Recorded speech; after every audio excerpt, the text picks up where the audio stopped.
J'ai dû donc louer une voiture et toutes nos ressources provenant de la vente de la maison étaient allées dans la ferme. Je n'avais donc pas beaucoup d'argent pour acheter une voiture. Et alors j'ai loué une très vieille voiture à bon marché. Et j'ai tout fait avec cette voiture. Et cette voiture a commencé à avoir des problèmes. La batterie était défectueuse. Et je devais toujours la démarrer avec les câbles. Et tout allait mal. Et nous sommes allés à la ville, à cet endroit, pour faire remplacer la batterie. Et ma femme, elle passait par un moment très difficile, le temps toute seule, et je ne pouvais pas l'aider, et les choses allaient mal. Et elle avait des doutes sérieux. Et c'est là la bonne chose? Oui, c'est vrai. Oui, tout allait mal. Je me disais, dans quel pétrin sommes-nous tombés? Nos enfants aussi étaient dans un tel état, car ils avaient été déplacés de leur lieu familier à la ferme. Était-il dans la phase d'adolescence? Non, pas encore. Le premier avait environ 12 ans. Ils étaient âgés de 12 ans et moins. Mais j'avais tellement de doutes. Je sentais qu'il n'y avait personne qui nous aiderait. Nous étions seuls. Nous n'avions pas l'appui de l'Église, car nous étions bien loin d'elle. Je pensais encore à ces choses. Et nous sommes arrivés dans ce lieu où il devait remplacer la batterie. Un homme sortit du bureau avec une combinaison blanche de travail, et il parlait avec Walter. Puis, comme je me promenais là, un autre homme est venu vers moi. Il portait un bleu de travail. Il avait ce visage rond, amical, avec ce grand sourire, et il me dit: « Votre mari a une arme puissante dans la voiture. » J'ai dit: « Non, nous ne portons pas d'armes. » Il me dit: « Si, venez, laissez-moi vous montrer. » Et il indiqua la Bible. La Bible était dans la voiture. « Oh, cette arme !» Nous avons commencé à parler un peu.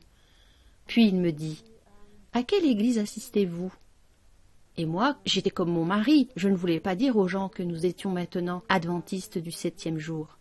Je lui ai répondu: « Eh bien, là-haut, sur la colline. Voyez-vous, l'école adventiste était là sur la colline. » Et je lui dis: « Là-haut, sur la colline. » Il me dit: « Non, mais à quelle église assistez-vous » Il voulait savoir quelle église.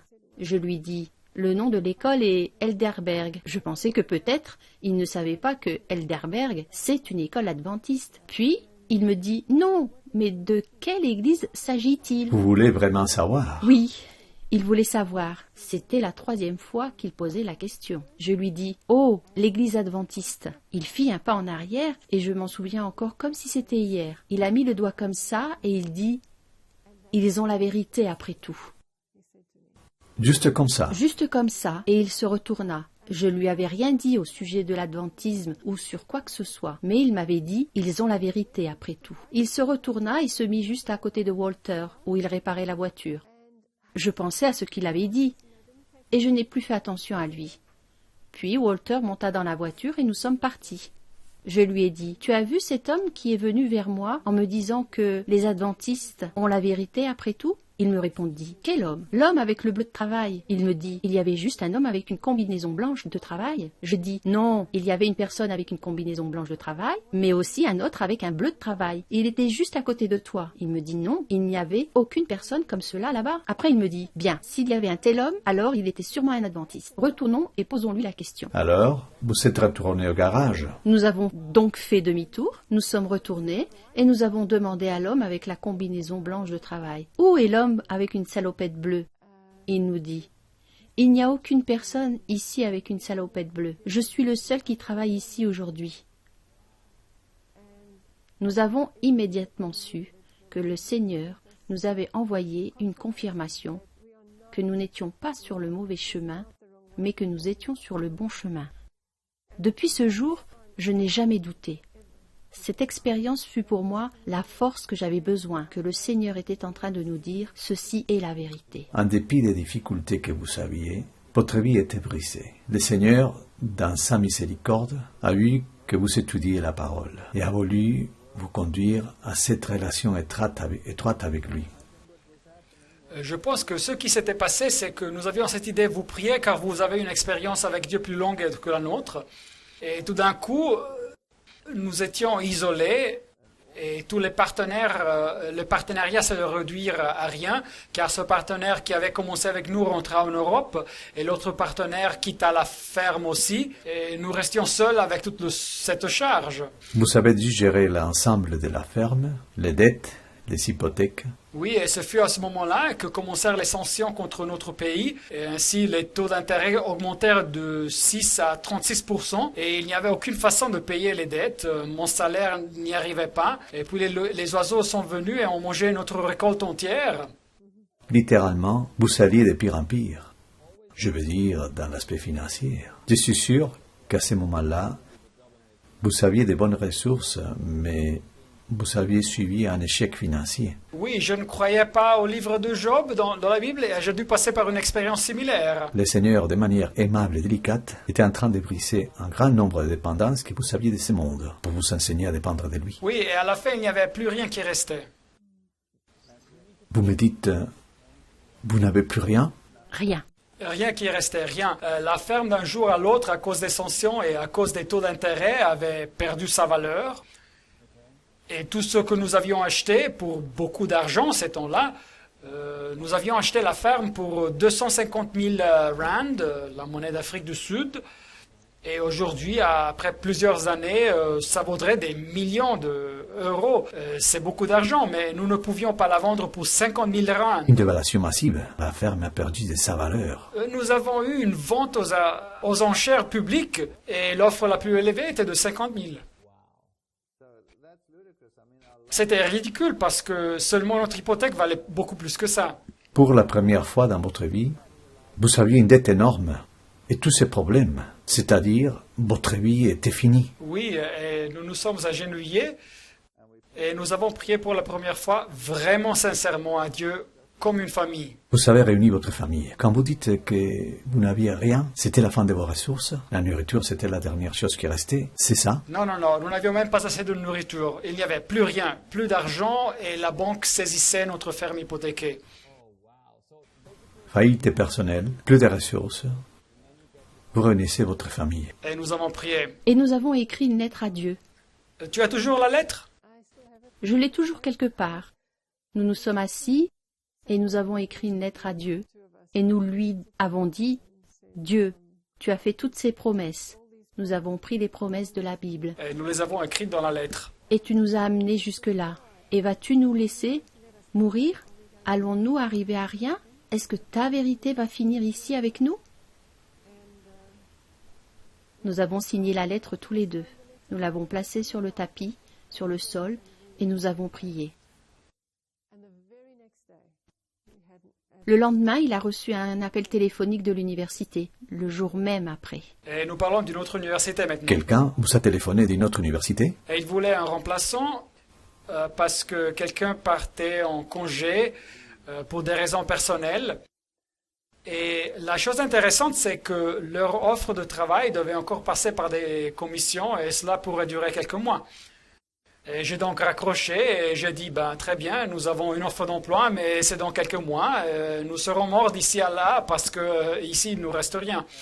Et environ 1 heure plus tard, la personne a rappelé et la personne m'a dit, vous savez, la chose la plus étrange qui s'est passée, j'étais dans le bureau du recteur, mais le recteur devait partir à l'étranger et il m'a dit, nous ne pouvons pas attendre jusqu'à ce qu'il revienne. Et alors, il faudra se passer des comités et il a signé le document. Et c'était un vendredi et il m'a dit, vous commencez lundi. Et alors, nous sommes allés et ma carrière universitaire a recommencé. Et en bref, j'ai dû commencer de nouveau tout en bas de l'échelle.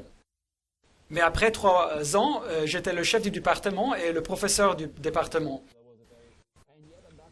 Dans cette université, vous pouviez librement parler de vos opinions. Je leur ai dit directement, je n'enseigne pas l'évolution. Je ne crois pas à l'évolution. Cette université m'a dit, nous voulons juste un physiologiste avec de l'expérience. Nous avons besoin de quelqu'un et vous n'avez pas à enseigner l'évolution. C'est ce qu'ils m'ont dit.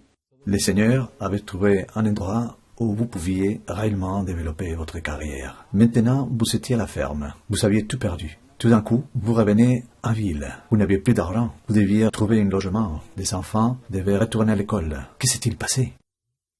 Oui, nous n'avions rien, nous n'avions absolument rien. Pas un sou pour acheter des vêtements pour nos enfants pour l'école. Nous n'avions rien. Nous sommes allés à cette école. Heureusement, ils avaient des vêtements de seconde main et nous avons pu prendre quelque chose pour nos enfants. Nous devions payer seulement à la fin du mois. Nous avions donc un peu de temps. Mais maintenant, nous n'avions pas de nourriture. Nous nous sommes arrêtés à un endroit dans la ville où se trouvait l'école adventiste. Et nous sommes allés dépenser nos derniers centimes que nous avions. Lorsque nous sommes revenus à la voiture, nous avions laissé une petite ouverture des fenêtres arrière car il faisait vraiment chaud. Quand nous sommes montés dans la voiture, les enfants ont dit « Il y a une petite enveloppe sur le plancher » et ils l'ont ramassée. Il y avait de l'argent dedans. Nous ne pouvons pas le croire. Personne ne savait que nous avions un problème, que nous n'avions pas d'argent. Et il y avait de l'argent dans cette enveloppe. Une semaine plus tard, la même chose s'est passée. Nous avons trouvé de l'argent dans notre voiture. Nous ne savons pas jusqu'à aujourd'hui qui a mis ces enveloppes, si c'était une personne ou pas. Mais c'était suffisant pour payer nos frais de ce premier mois jusqu'à ce que son salaire arrivât. Le Seigneur vous a mis dans une situation réelle de dépendance de lui. Une confiance absolue, jour après jour. En expérimentant la réalité de ces promesses, vous aviez compris que la Bible était réellement plus sûre. C'est exact. Et maintenant, la banque, bien sûr, mon salaire arrivait à la banque et il déduisait le paiement pour l'hypothèque. Et vouf, et l'argent disparaissait. Et il n'y avait jamais vraiment assez. Je me souviens qu'un jour, quand nous étions assis à la table, il n'y avait rien à manger, rien. Et nous nous sommes alors assis autour de la table et j'ai prié et je me souviens les yeux des enfants. Et ils étaient grands comme ça. Et j'ai dit, Seigneur, je te remercie pour la nourriture que nous sommes sur le point de recevoir. Et je venais de finir de prier quand le téléphone a sonné. Le téléphone a sonné. Une dame de l'église nous dit « Avez-vous ouvert votre porte d'entrée ?» J'ai dit « Non, nous ne l'avons pas encore fait. » Elle me dit « Allez voir simplement à la porte d'entrée. » Car nous rentrions chez nous par la porte du garage. Elle raccrocha. Je suis allée à la porte d'entrée. Et il y avait cet énorme panier de fruits et des légumes, du pain et tout ce que vous pouvez vous imaginer. Cela a fortifié la foi des enfants parce qu'ils venaient d'entendre la prière. Leur père avait dit « Merci pour ce que nous sommes sur le point de recevoir. » Et le Seigneur avait donné. Cela a été une très bonne expérience. Bien sûr, pour les enfants, cela a dû être dur. Vous avez quitté la première université et déménagé à la ferme. Là-bas, vous avez tout perdu. Vous étiez à une autre université sans moyens financiers. Vous viviez une vie de pauvreté alors qu'avant, vous aviez une vie d'abondance. C'est une mode de vie différente. Maintenant, les enfants vont à une école adventiste avec des règles différentes. Parlez-moi de leur expérience. Ils ont bataillé. Je dois dire qu'ils ont bataillé. À ce moment-là, Walter avait fait des recherches à l'université sur la nutrition. Il commençait à voir que le style de vie végétalien, c'est-à-dire une diète sans produits d'origine animale, est en fait la nourriture la plus nutritive. C'est la meilleure façon de vivre. Elle était asthmatique. J'avais de l'asthme. Nous avons donc éliminé les produits laitiers et les produits d'origine animale. 6 mois après, je n'utilisais déjà plus la pompe. Je me sentais bien. Nous nous sommes rendus compte que c'était un style de vie très bon. C'était sain. Nous avons donc commencé à vivre de cette façon.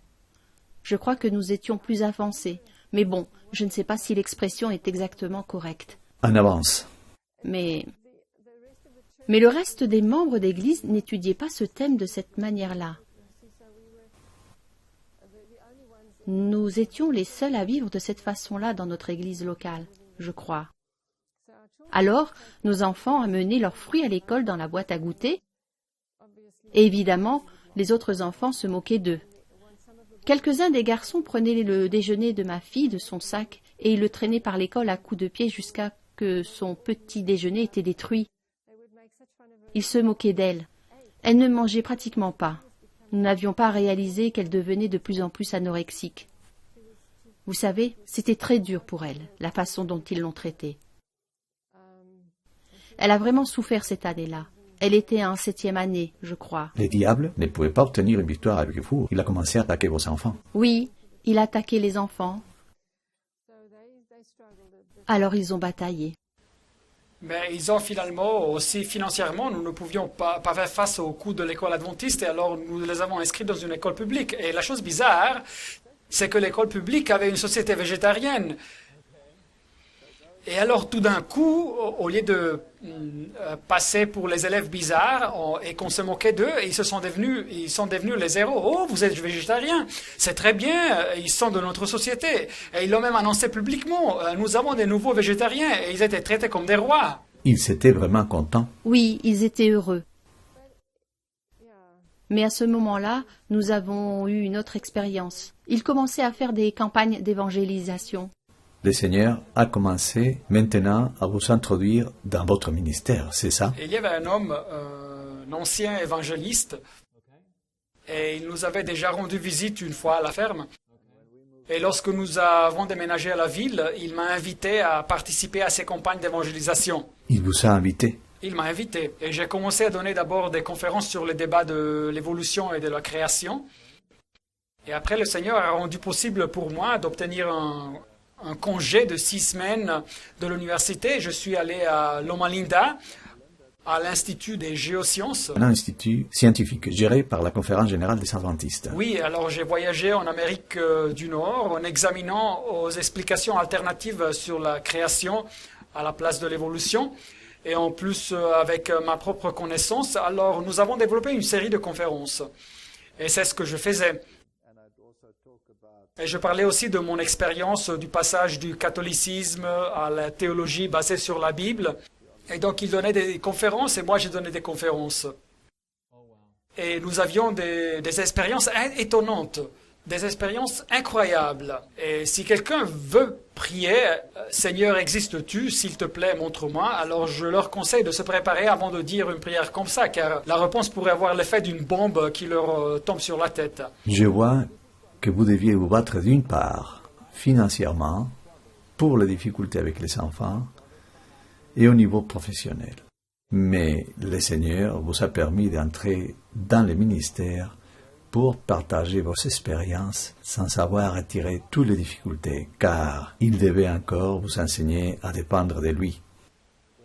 Oui, nous avions une campagne d'évangélisation dans la ville de Parle. Et l'église était très petite. Et alors nous avons donc eu cette campagne. Et il y a eu des choses qui se sont mal passées pendant cette campagne. Il y avait un grand groupe de personnes qui venaient aux conférences. Et nous avons divisé les conférences. Le pasteur en a quelques-unes et moi je donnais des autres. Et certaines conférences étaient dans des lieux différents. Et dans un groupe, un homme est devenu adventiste. C'était dans le groupe qui assistait aux conférences de l'ancien pasteur. Mais sa femme avait rejeté le message et elle était hostile. Mais elle, à l'insu, venait à mes conférences qui étaient sur la santé. Et puis une nuit, son mari, qui avait cessé de venir aux conférences car elle était si hostile à ce sujet, il se rendit compte qu'elle allait à mes conférences. Alors il s'est vengé. Et il est devenu hostile. Et alors une nuit, elle a fait un rêve. Elle a rêvé les 10 commandements qui sont descendus devant elle et une voix qui lui a dit « Observe les commandements ». Et alors elle est devenue adventiste et elle s'est unie à l'église. Et il y avait un autre jeune homme qui venait aux conférences et il était très énergique. Et un jour, il a téléphoné à ce vieux pasteur.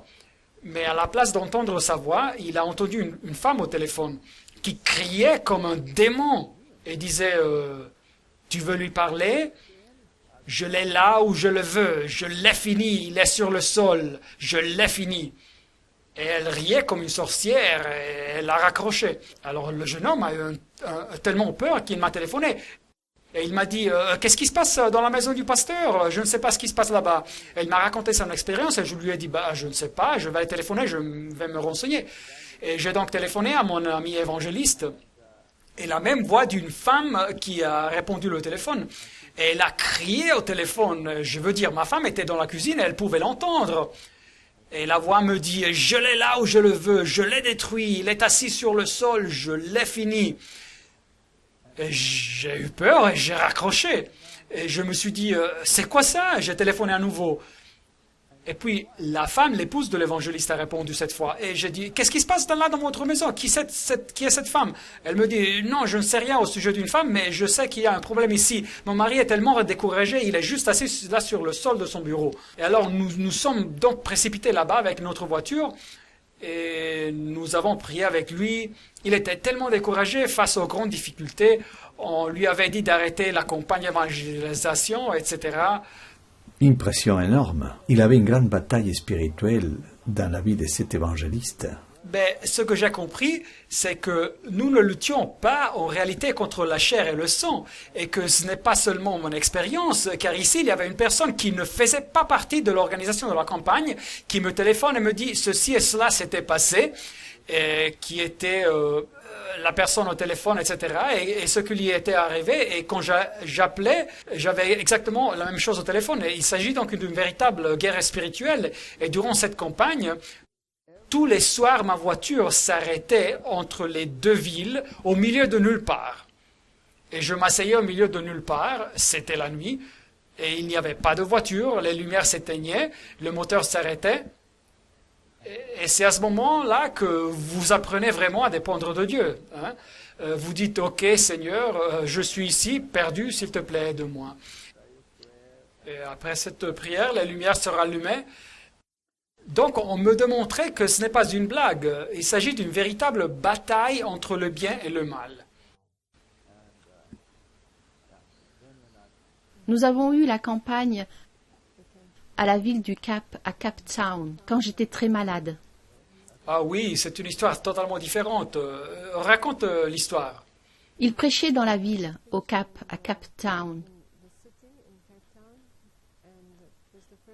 Et c'était la première fois en fait qu'il faisait une campagne seul, sans l'ancien pasteur. J'avais eu des problèmes de santé. Les médecins m'avaient conseillé de faire une petite opération. C'était juste quelque chose de vraiment simple. Mais j'ai eu des complications et j'ai commencé à saigner intérieurement. J'ai perdu tellement de sang qu'ils devaient me transfuser. J'étais dans un coma pendant un certain temps, dans un stade de semi-coma. J'étais tellement malade que je n'étais même pas capable de bouger pendant 6 semaines. J'étais au lit. Mais maintenant, il devait présenter cette campagne le soir et rentrer ensuite chez nous. Il me dit, peut-être que je devrais arrêter cela, arrêter les conférences. Parce que le médecin m'avait dit que ma femme ne survivrait pas. Je lui ai dit non, tu dois aller, tu dois continuer. Et au cours de cette campagne, je ne sais pas si vous avez déjà entendu parler de Brian Newman. Il était à ce moment-là une vedette rock. Il est venu avec sa copine et a assisté à toutes les conférences, mais il était très sceptique. Finalement, sa femme et lui se sont baptisés.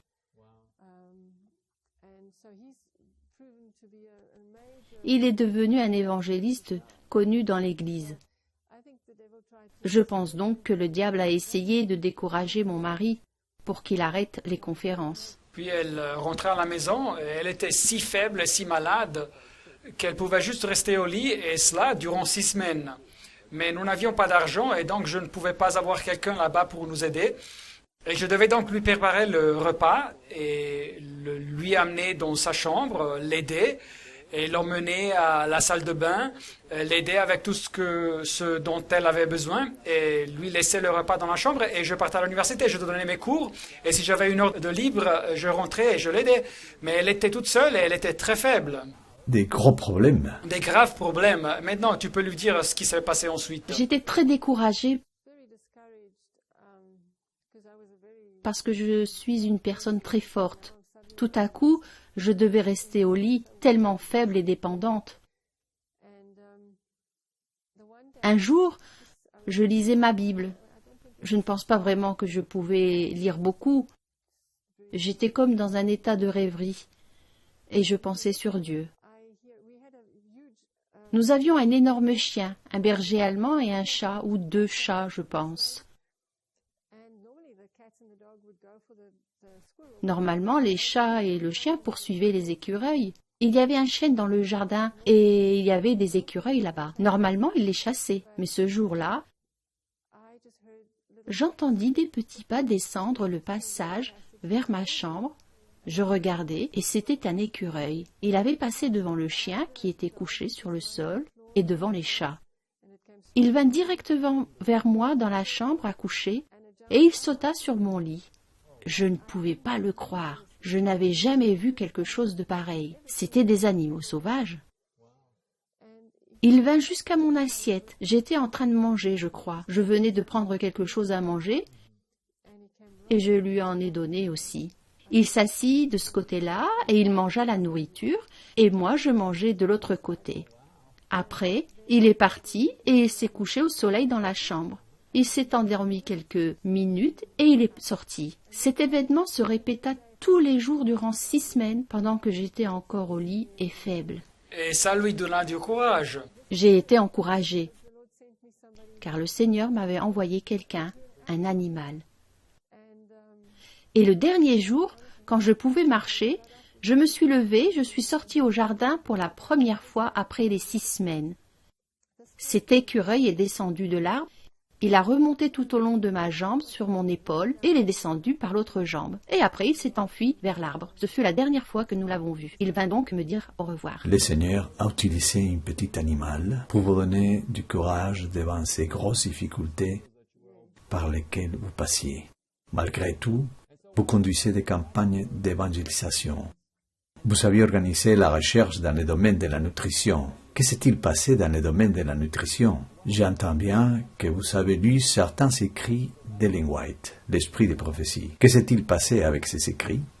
Eh bien, j'étais une personne très sceptique.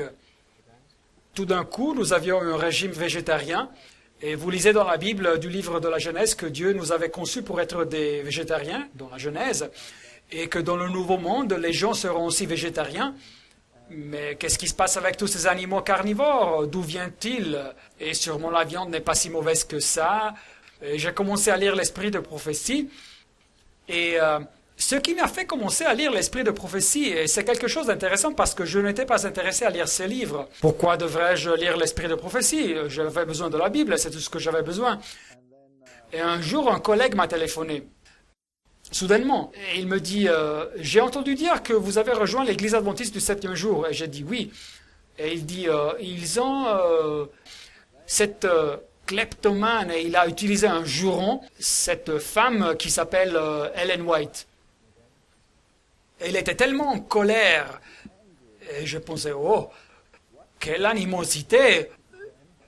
Et je me suis dit, si quelqu'un est en colère et qu'il me téléphone comme ça soudainement, c'est peut-être qu'il y a quelque chose avec cet auteur. Et alors j'ai commencé à lire, et le premier livre que j'ai lu était Jésus-Christ. C'était le livre sur la vie de Jésus-Christ. Et vous savez, certainement, ce livre vous emmène à la Bible, et pas loin de la Bible. Vous étiez amené à lire de plus en plus la Bible. Et votre recherche de Jésus-Christ est devenue plus profonde grâce à la lecture de ces livres. Oui, et j'étais un grand mangeur de viande, et j'ai commencé à lire les autres choses qu'elle a écrites, et nous avons commencé à changer nos modes de vie, et son asthme s'est amélioré, et toutes ces choses-là. Et par la suite, j'étais très intéressé par la nutrition. Vous avez compris que la nutrition doit avoir quelque chose avec la santé? Oui, il doit avoir un lien avec la santé. Peut-être ma mère ne serait pas morte. C'est ce que vous avez commencé à penser? Oui, et j'ai commencé à réfléchir. Quelle était l'origine de son cancer? Était-il lié au style de vie? Maintenant, ces choses se sont passées il y a longtemps, il y a des années. Vous étiez vraiment à la pointe de ces domaines. Oui, et j'ai commencé à faire des recherches dans ce domaine. La recherche est devenue si importante que l'université et la communauté scientifique ont commencé à reconnaître cette recherche. Et la Royal Society, la Société royale de Londres, donnait 5 bourses à des personnes qui n'étaient pas de Grande-Bretagne, 5 bourses à l'Afrique du Sud. Et une bourse était pour la physique, une pour la chimie, et une pour les mathématiques et une pour la biologie. Et de tous les scientifiques de toute l'Afrique du Sud, j'ai reçu cette bourse. Alors le Seigneur m'a donné un énorme coup de pouce financier pour faire de la recherche. Et du jour au lendemain, mes étudiants se sont multipliés. Et j'avais tous ces étudiants de cycle supérieur. Et j'étais vraiment très profondément impliqué dans la recherche. Et maintenant, j'avais tous ces projets. Et j'avais pris Ellen White à un moment donné. Et j'avais analysé chaque déclaration qu'elle avait dite. déclaration profonde, mais il n'y avait pas de l'évidence scientifique où elle disait ne mélangez pas ça avec ça, ou la viande cause ceci ou cela, ou que vous avez besoin d'au moins 3 grains pour avoir une protéine équilibrée, et que vous avez besoin de ceci ou cela. Toutes ces déclarations apparemment étranges de Ellen White, et l'effet des substances comme le café, la caféine et toutes ces choses. Et alors ici, il y avait des étudiants du 3e cycle et des projets. Alors je me suis dit, eh bien, nous allons tester. Nous allons voir si c'est vraiment le cas. Alors mon objectif principal de la recherche était sur le type de protéines que vous consommez. Et y a-t-il une différence entre la protéine animale et la protéine végétale?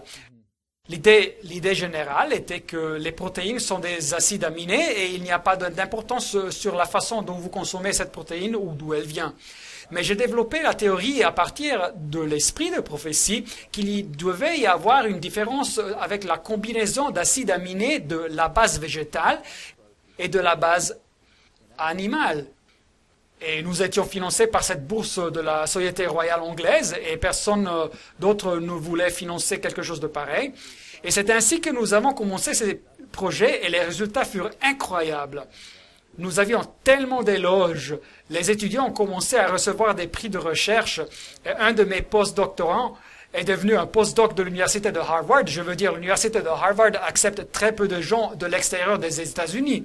Il faut vraiment avoir un bon projet de recherche pour entrer là-bas. Et nous avons reçu un prix à la télévision. Et toute cette recherche indiquait qu'il y avait une énorme différence entre la combinaison de protéines végétales et les protéines animales, jusqu'à dans les animaux carnivores.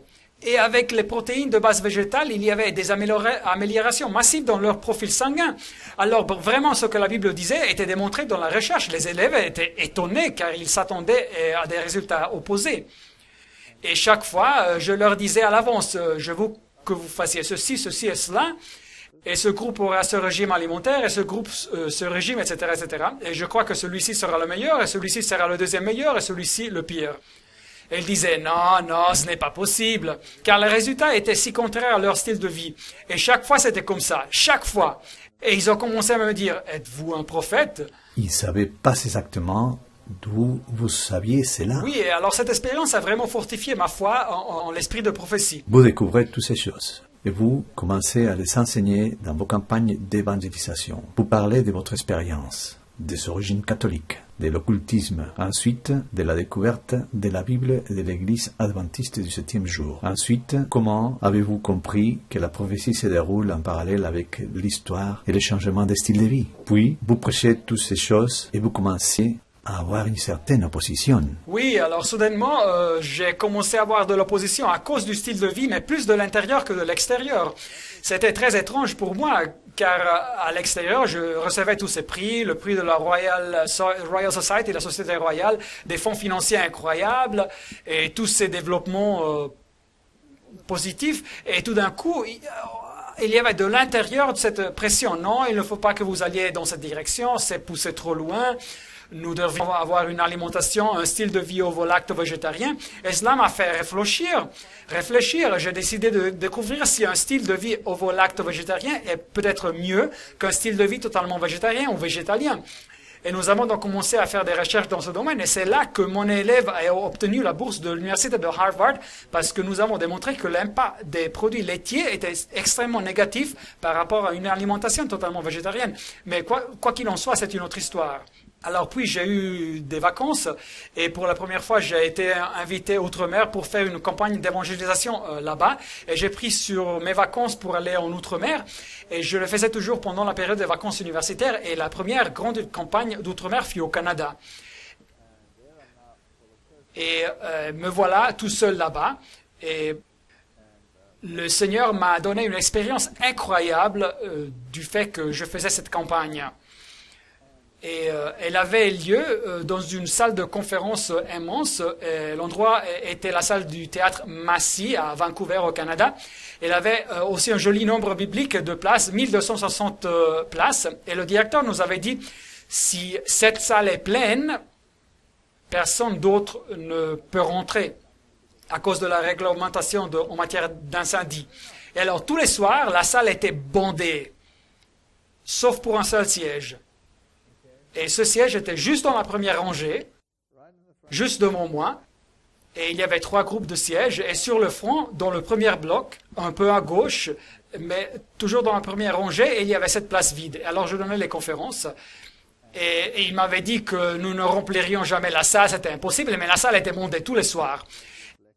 Et alors quand j'ai commencé les conférences sur le thème de l'Antéchrist et toutes ces questions, tout à coup, il y a eu une opposition considérable. Et alors les gens ont commencé à être agressifs, très agressifs. Et je n'avais jamais vu ce genre d'agression, sauf dans le domaine de l'évolution ou de la science. Mais maintenant, quand il s'agit de la religion, c'est quelque chose de totalement différent. Les gens deviennent très émotifs. Et alors je faisais une conférence l'une après l'autre, 2 conférences par soir. Et chaque soir qu'il y avait une pause entre les 2 conférences, cette foule hostile avançait vers moi. Et ils m'empêchaient de descendre de l'estrade. Et je devais rester là. Et ils étaient agressifs. Et ils voulaient me tabasser. Me tabasser. Mais je devais continuer, car c'est pour ça que j'étais venu. Et c'était assez stressant. Mais ce qui s'est passé, chaque soir, quand j'étais arrivé à la moitié de la première conférence, un petit gars qui avait le syndrome de Down arrivait par l'allée latérale de la salle, et il marchait vers la première rangée, et il s'asseyait dans le siège qui était vide. Alors maintenant, c'est vraiment bizarre, car il y a 1260 sièges, la salle est bondée, mais ce siège est vide. Et n'importe qui aurait pu s'asseoir là, non? La porte était toujours ouverte. Et alors, il venait, il s'asseyait tous les soirs, et il restait là. Et moi, j'avais l'habitude de le voir. Il était très bas, il avait un syndrome de Down grave, et sa langue pendait dehors, et parfois il m'abonnait, mais il ne dérangeait pas.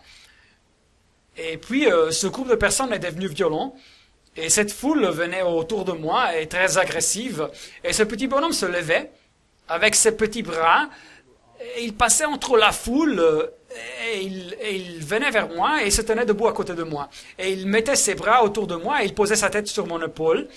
Et il était de cette hauteur, à peu près, de ma hanche. Et sa tête arrivait à l'auteur de la ceinture. Et là, il se tenait debout et sa petite langue traînait dehors. Et il disait là, là, là. Et maintenant, vous pouvez être agressive.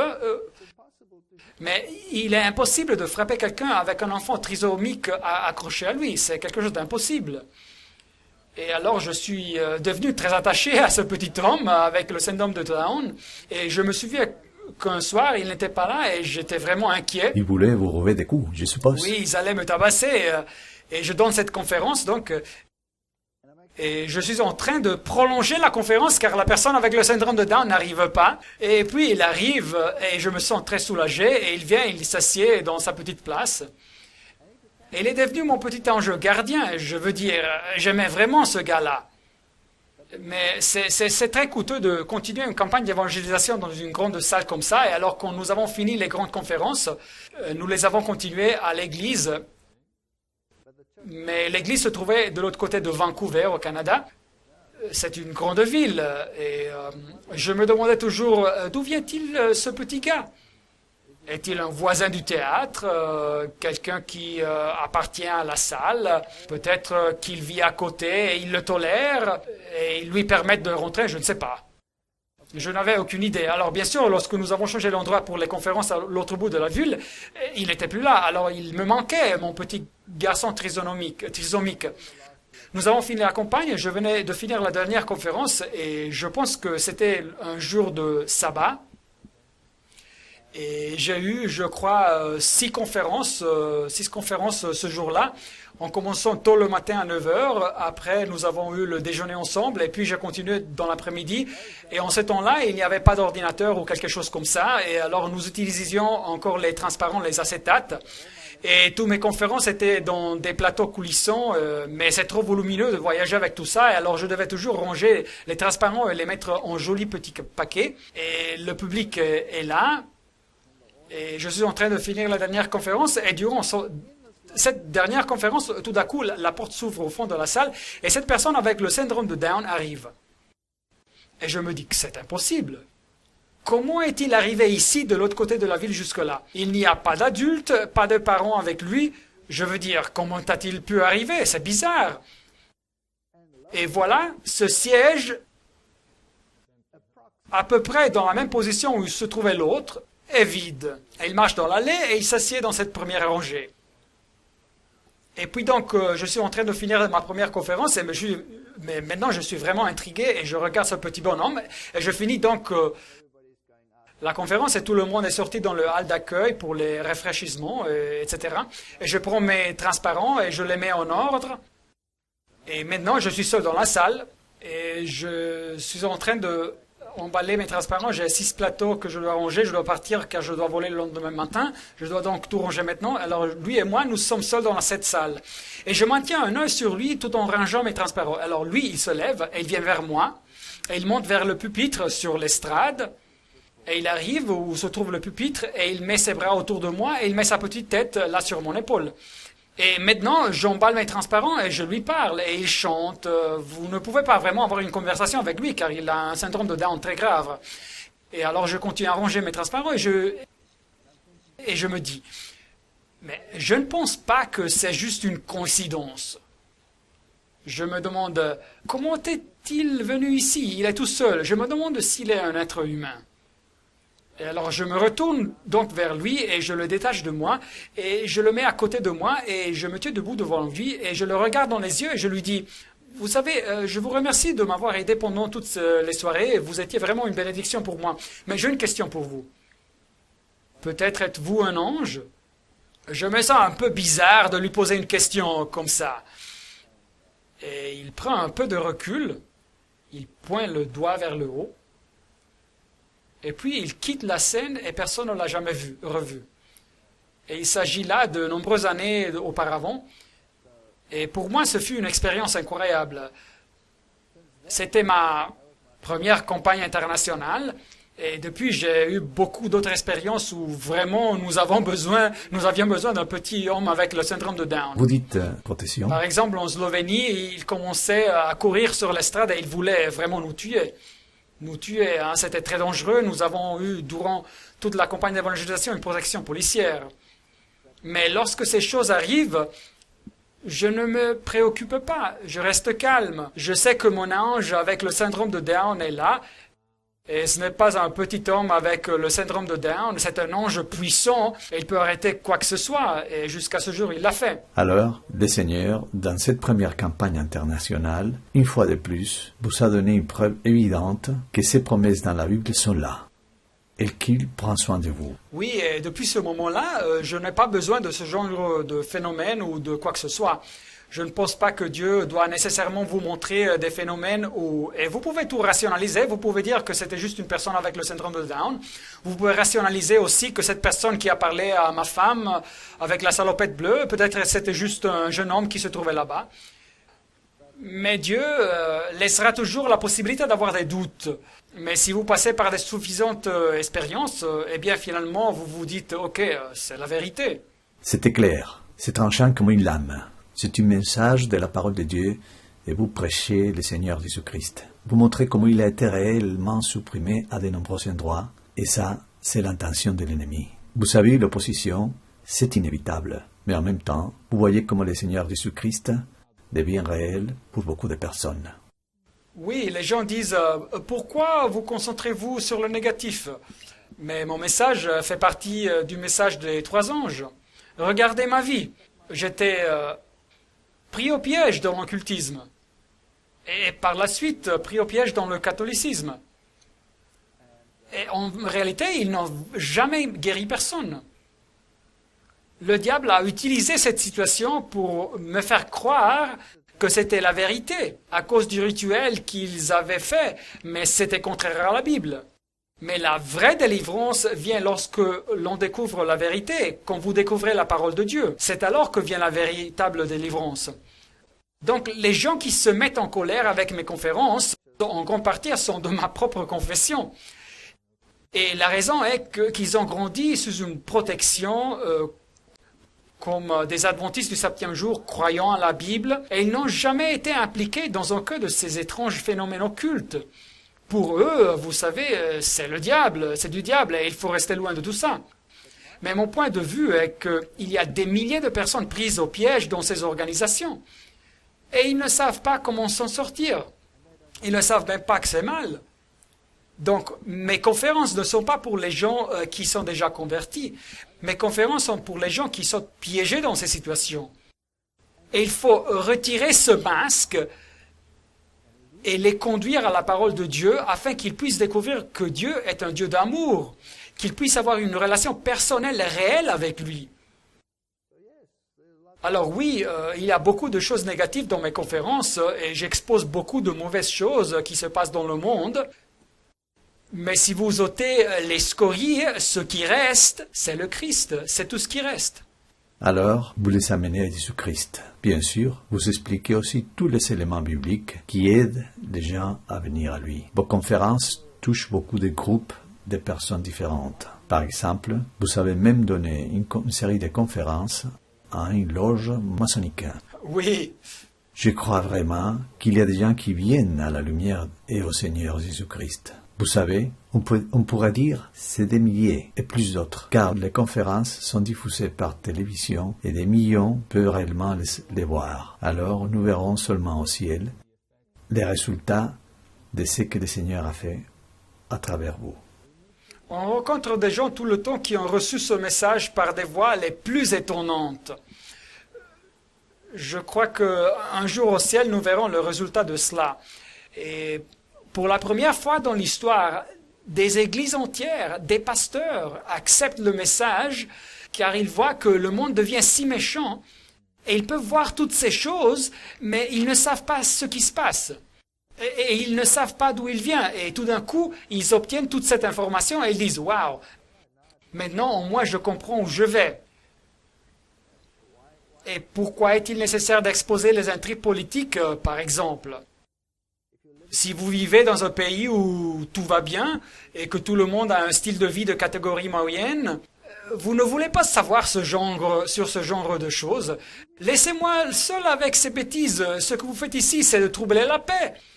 Mais si vous vivez dans un pays où il y a des troubles politiques, où les gens sont tués à gauche et à droite et partout, que soudainement des lois sont changées et disparaissent, vous vous demandez qu'est-ce qui se passe?